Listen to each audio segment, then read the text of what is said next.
This healing at the pool of Bethesda, here's the story once again.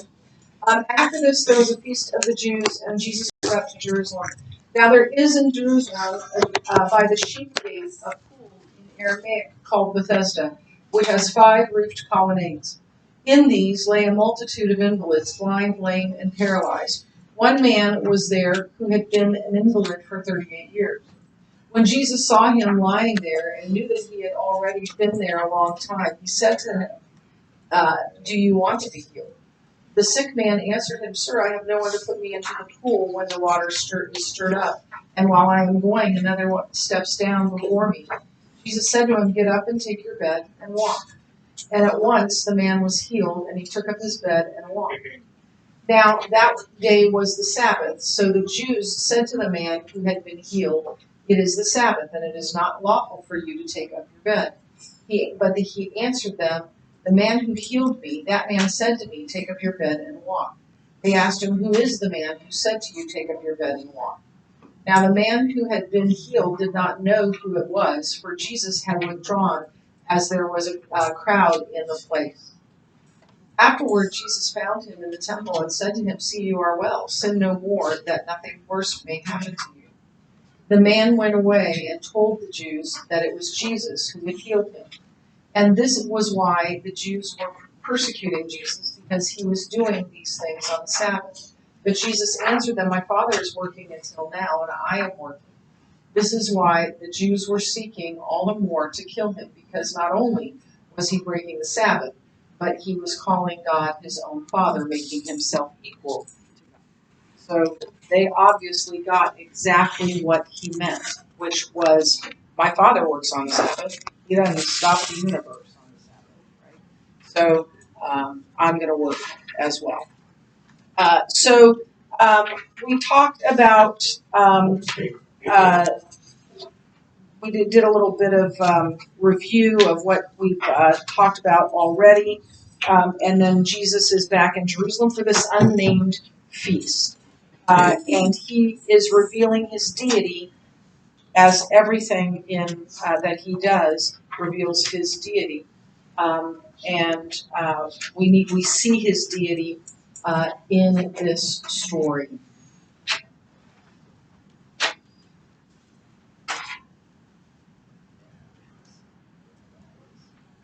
So Jesus reveals his deity by healing this man. So we talked about the place of the incident, and we saw some pictures of the pool of Bethesda, what's left of the pool of Bethesda. And then we began talking about the meaning of the incident. And we talked about how it reveals the grace and mercy of God. Jesus had mercy for this man in healing him. And then we see the condition of the man. I think this is where we're starting off. I don't think we've talked about this yet. So I think actually there's just one little more piece on the meaning of the incidents. We talked about how does this show us Christ's deity. But I want to talk about the Sabbath just a little bit before we move on to the condition of the man. Why did God ordain the Sabbath? What was the purpose of the Sabbath? Because humans can't. And he was like leading an example of humans can't work like 7 days a week. We need rest. We all need rest. Yeah. And God knows our need for rest. And it not only was a reminder to people for rest, but it was also a protection for people. How do you think it might be a protection? You're so focused on your work, it could become an idol. Okay, so it can protect you from you, right? And I can think of a number of other things that could happen that other than being an idol. You work yourself into an early grave because you're working so hard and all those things. But how else might it protect you?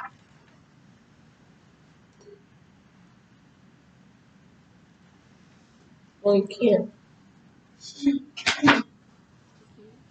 Holy, so you probably wouldn't want to be fighting each other on that day. Well, that's true. That's true. Yeah. So I'll help you out a little bit. It was intended so that people who were owners of property and had people working for them, that bosses could abuse their employees and make them work, 7 days a week. And so it gave a rest to those who worked for someone else, and it kept those who had employees from overworking so, their their employees.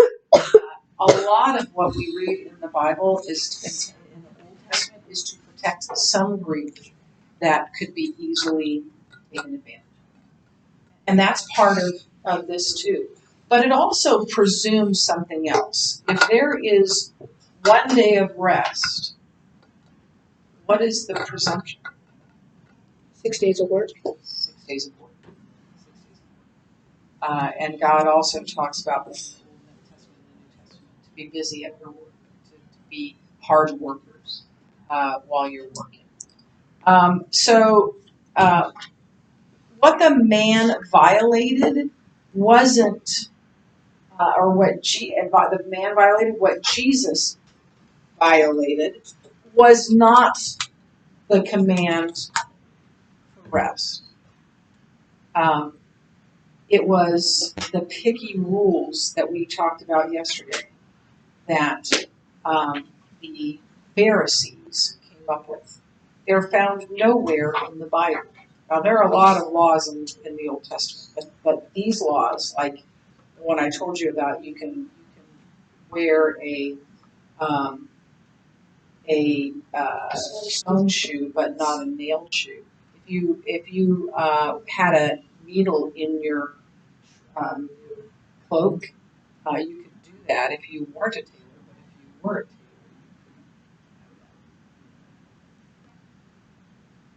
I don't know, is this I don't know.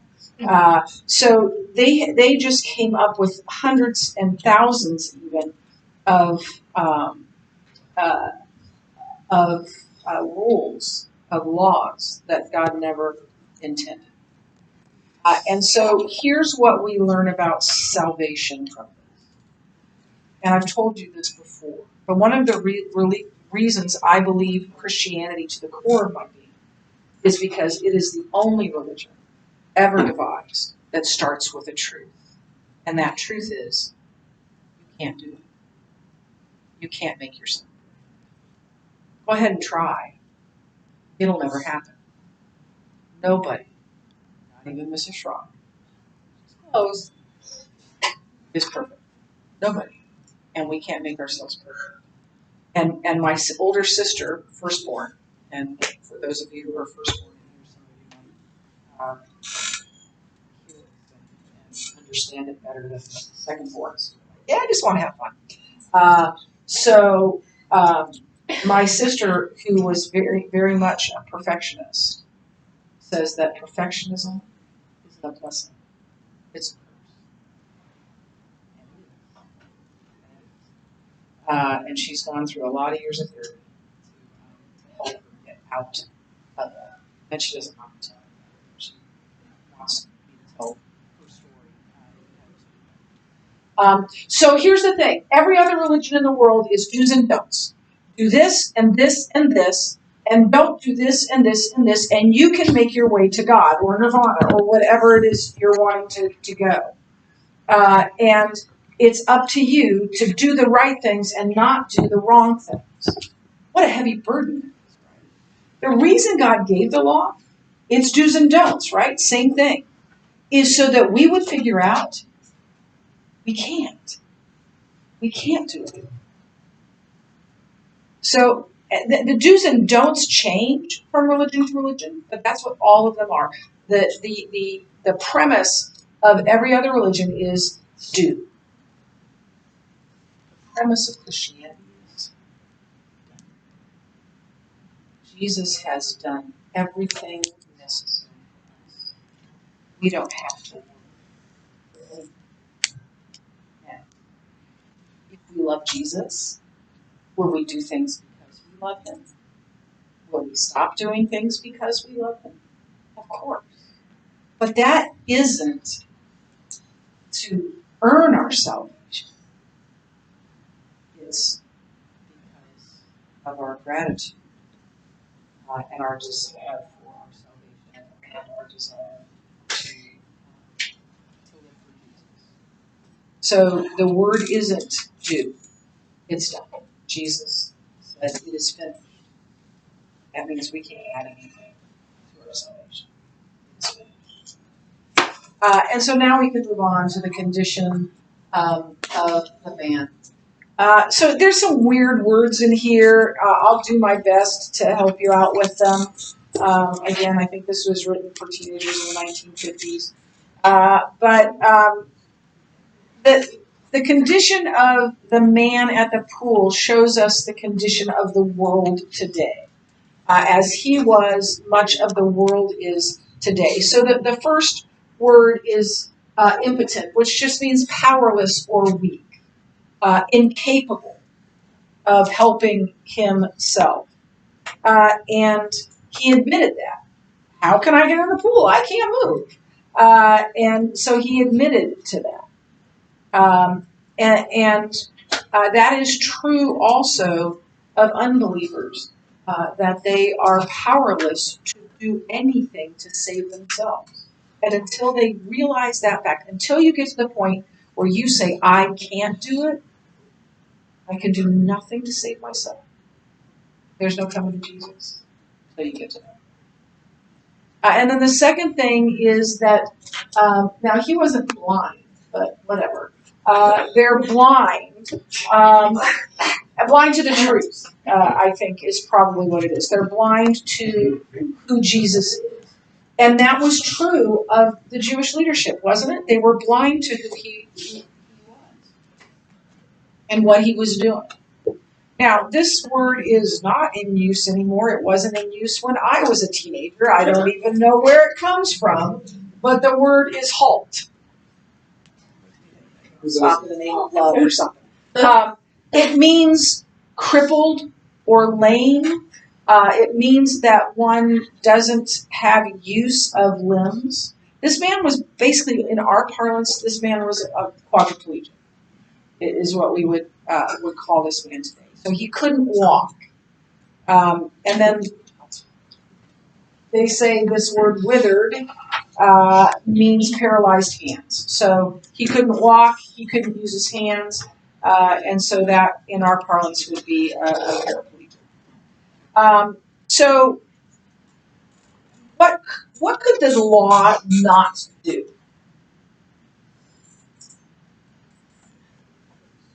Say, the law is it's impossible for the law to say why. None of those people. Yeah. If you could keep the law, then you could be saved by the law.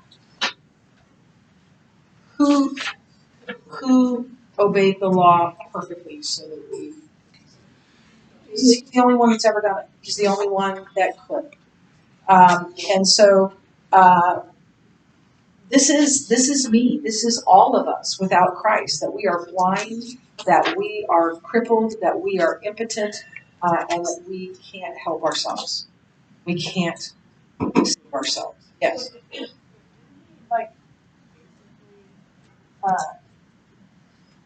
follow along by not working on the side. No, and he explains that. Does God have to keep the Sabbath? I sure hope not, because I would hate to have the world stop every Sunday and everybody dies and then we start over or something. I don't know what. And that's what he's saying. He's saying, I am exempt from that. That's why they knew that he was claiming to be God. My Father's working. I'm doing the same work he is. So, no, he couldn't break the Sabbath because he's the Lord of the Sabbath. He's God over the Sabbath. And that's a point he's going to make too. Yeah. Like in practical terms, how does that work? That's a really good question. And it's a question that is debated widely. And even my husband and I kind of see things differently. And obviously, the Sabbath for us is now Sunday and not Saturday, and that happened very early on in the church after the resurrection. Worship, really almost immediately after the resurrection, worship, the day of worship, um, came came on Sunday, changed to Sunday. Here's the thing. I would say that we honor the Sabbath first by worship. Now, do I think if you miss church one week, then that's a sin? But I know a whole lot of people that think there's no need to go to church. I just have my relationship with Jesus. And we are commanded to gather, right, in worship in the New Testament. And I think we need that time out. I try really, really hard. Doesn't always work. To not come into school on Sunday, but it happens sometimes. And I would prefer to spend that time, resting because that's what it was for. But I think we honor the Sabbath when we do take that rest, whenever that is, to connect with God and to slow down. So, and I think that's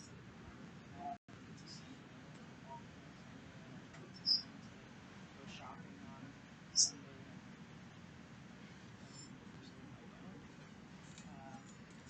Keeps the Sabbath pretty, tries to stay on it. But he doesn't get mad when I do go shopping. So it's usually because I have a Saturday basketball game.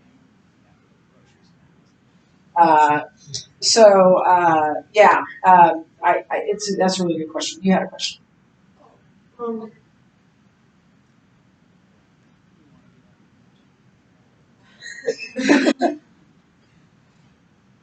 Well, if you think of it, you will, I'm sure.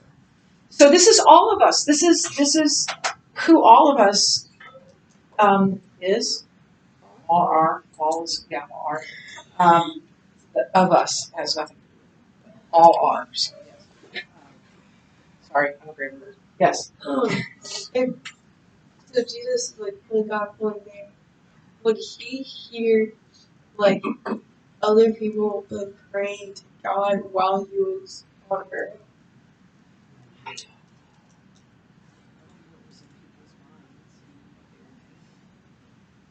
Like, you just, like, So maybe. hear Sally praying down the road, praying for a cat, and you're just like, oh, go straight kitty. Yeah. Yeah. I don't know. It would, if not, it wouldn't make it less God, because he was fully man as well, and he had limitations, right? That he volunteered. And then the next one is waiting. And what they mean by that was Israel had been waiting for their Messiah for centuries, lots of centuries, right? Remember, there's that 400. I think class I told us there's that 400-year gap between the closing of the Old Testament and the birth of Christ, and it's called the silent years. So for more than 400 years, because for at least 700 years, because we know when some of the Old Testament books were written, and they'd been waiting for a Messiah. And when he came, they didn't recognize him. And so they're helpless, blind, impotent, and waiting. And that was the condition of the blind man. He was blind. Well, he wasn't blind. He was helpless and impotent and waiting to be healed. And Jesus was the one who allowed him to be healed.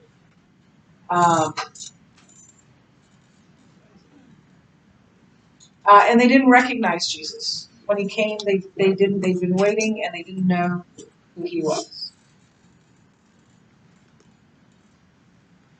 And this is a picture of Israel at that time. They're helpless, they're lost, they're waiting for Messiah. But when Messiah shows up, they don't recognize him. They don't know who he is. So Christ has come, and we recognize that now. But we, at the same time, Christ, through His Word, is preaching us the gospel all the time, uh,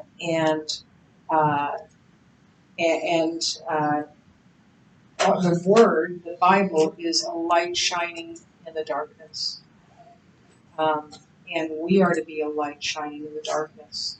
But the world continues to fail to see. The most common thing he's called is a good teacher. He was so much better. And then finally, needing help. And really, it's up to us to be the one that helps others come to Christ, to bring them to Jesus. The man didn't need to get into the world, he just needed Jesus. And there's a whole world out there that is spiritually dying and dead, and they need Jesus.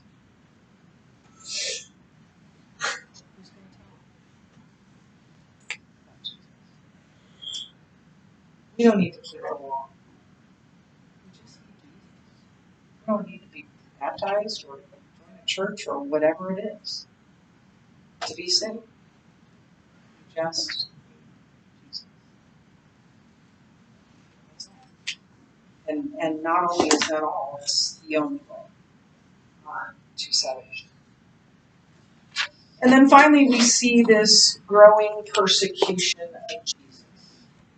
So this is kind of the first hint of persecution, and it actually came from the man that was healed. We have no idea what was in his heart. If he was angry that Jesus said, sin no more, so stop sinning so that nothing else bad happens to you. Maybe he was angry and so he told on Jesus because of that. Or maybe he figured out it was Jesus. And he's like, hey, it was Jesus. He had no idea that it would get Jesus in trouble. We don't know. The curriculum obviously says that he was wanting their approval and so he ratted on Jesus. We can't know that. The book doesn't tell us that. The Bible doesn't tell us that. But the Jewish leaders are going to ramp up their opposition to Jesus, and they began to engage him in conversation, berating him in conversation. And we'll continue with that as we go through the book. We'll see that more and more and more, where the relationship between Jesus and the Jewish leadership is going to become more and more adversarial. And eventually he'll lose his life because of it. There are people all over this world that are being persecuted. We need to pray for them. And we also need to be grateful that we do not live in that kind of persecution. But Jesus said, in this world, you will have tribulation. But be of good cheer. I am the Lord. That's the bottom line. Jesus wins.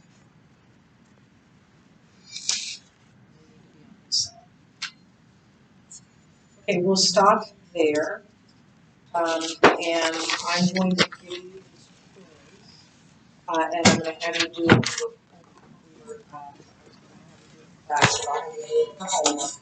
and then the other thing is that I am going to push that test back to Wednesday. I have one extra day of preparation.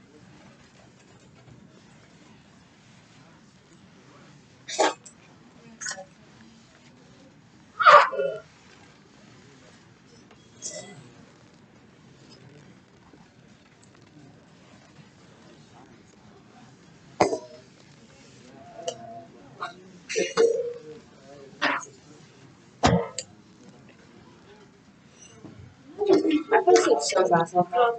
Same. I wish. I hit the deck.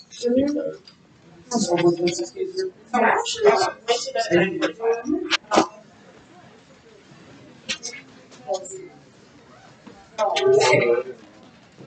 You asked me to.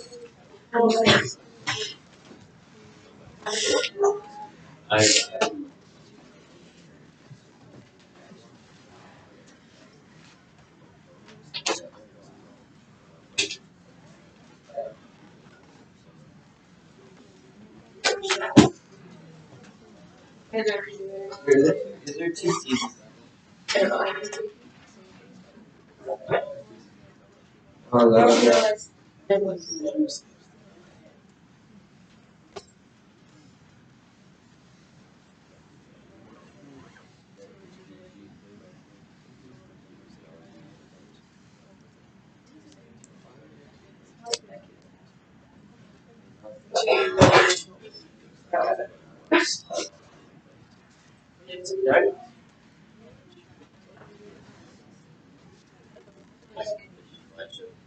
that's It's not like it's just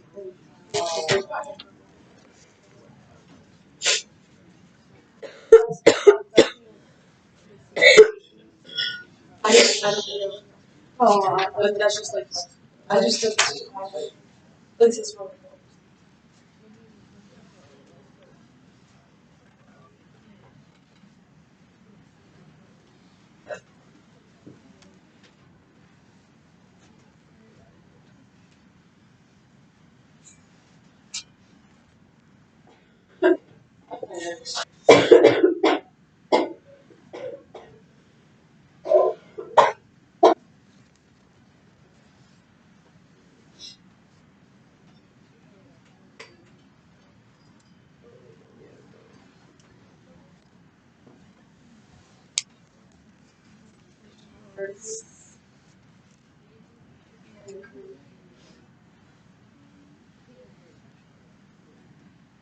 it's not like no, it is. When I woke up this morning before I brushed it, it was super late. Yeah, because I showered last night and just left it.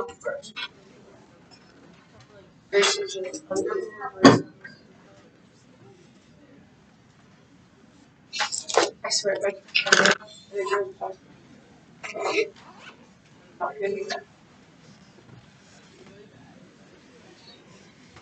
you gonna stop the video? Huh? Oh, so I got to hear all my coffee.